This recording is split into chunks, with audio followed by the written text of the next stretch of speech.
Bonjour à tous. Je vais vous présenter l'évaluation des conséquences vasculaires de l'irradiation des pontages artériels qui ont été réalisés en reconstruction lors de la prise en charge des tumeurs de l'appareil locomoteur. Donc, il s'agit d'une étude rétrospective et bicentrique. Donc, je n'ai pas de conflit d'intérêt.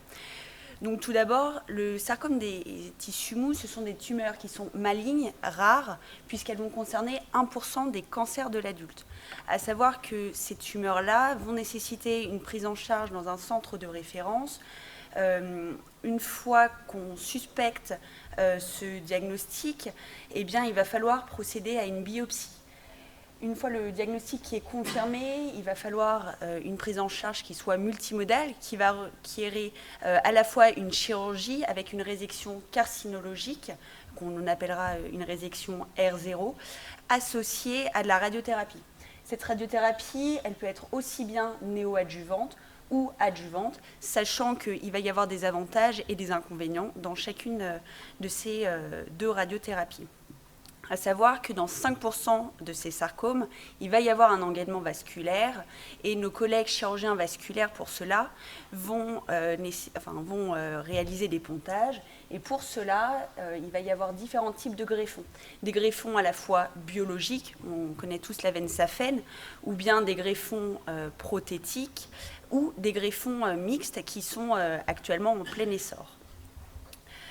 À l'heure actuelle, les sociétés savantes, dans les cadres de pontage, requièrent de la radiothérapie néoadjuvante.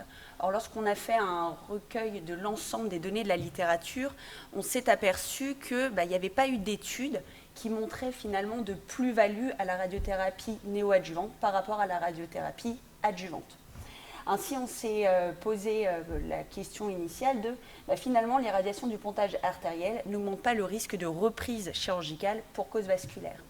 On a étudié ainsi les causes de reprise vasculaire qui étaient les ischémies aiguës et les ruptures de pontage, leur délai de survenue et en termes de critères de jugement secondaire, s'il y avait des sténoses qui pouvaient être symptomatiques, asymptomatiques, les lymphœdèmes, les infections, les éléments de suivi dans le cadre d'une prise en charge de résection carcinologique, donc tout ce qui était les métastases ou les récidives locales, et puis la survie.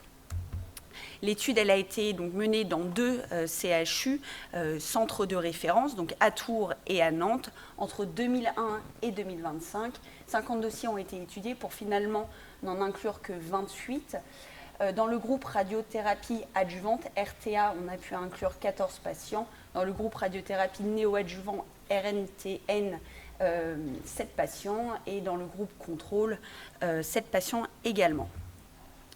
En fait, on s'est tout simplement aperçu que dans le groupe radiothérapie adjuvant, aucun patient à l'heure actuelle n'a été repris pour une complication vasculaire aiguë, alors que dans le groupe radiothérapie néoadjuvant et groupe contrôle, finalement, un patient dans chaque bras a été repris, l'un DJ1 post-opératoire pour une ischémie aiguë et un autre dans AJ17 pour une rupture du pontage.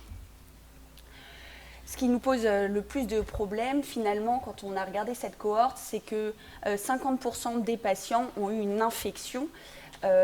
Donc, entre guillemets, au mieux, ils ont été repris pour simple lavage. Dans le groupe radiothérapie adjuvant, 4 patients sur les 14 ont eu une infection prise en charge par un lavage. Dans le groupe radiothérapie néoadjuvant, 5 des 7 patients ont eu une infection.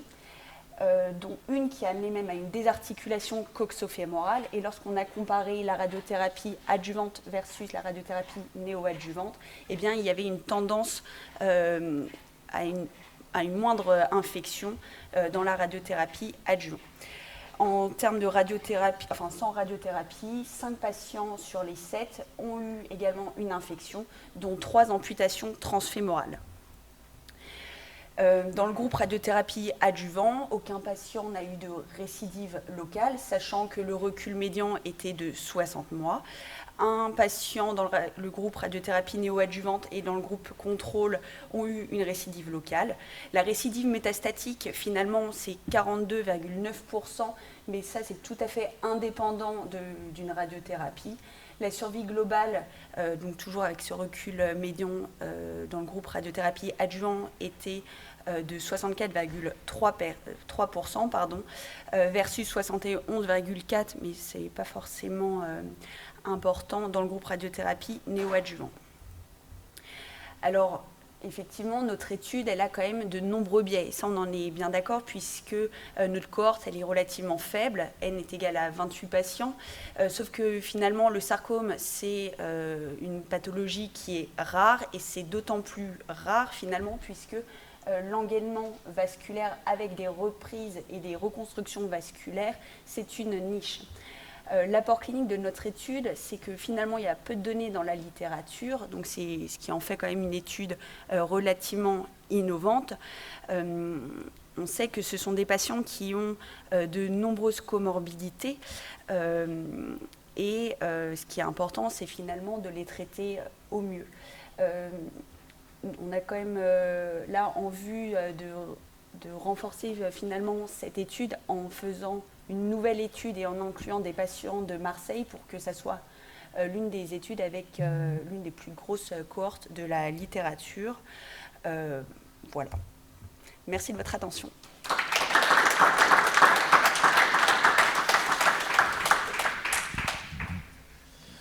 Bien, merci pour ta communication. Je ne sais pas si dans la salle il y a des questions particulières ou des remarques. Non. Oui. Est-ce que le protocole va changer dans les suites de votre travail, le protocole de prise en charge? Alors, nous, en fait, on veut surtout montrer que finalement, ce qui peut poser souci, c'est que la toxicité... En fait, ce qui fait peur à l'heure actuelle, je pense, pour les sociétés savantes, c'est que la radiothérapie adjuvante soit considérée comme toxique pour les pontages. Nous, on voulait surtout montrer que ça n'entraînait pas plus de toxicité et que même si on arrive avec la nouvelle étude en incluant Marseille, qu'on a toujours cette tendance à moins d'infections, et on a quand même d'autant plus de bénéfices à faire de la radiothérapie adjuvante. Je ne sais pas si c'était clair. Oui, mais ouais. Ça, ouais. Le protocole peut effectivement changer. Exactement. Ça peut influer. Exactement.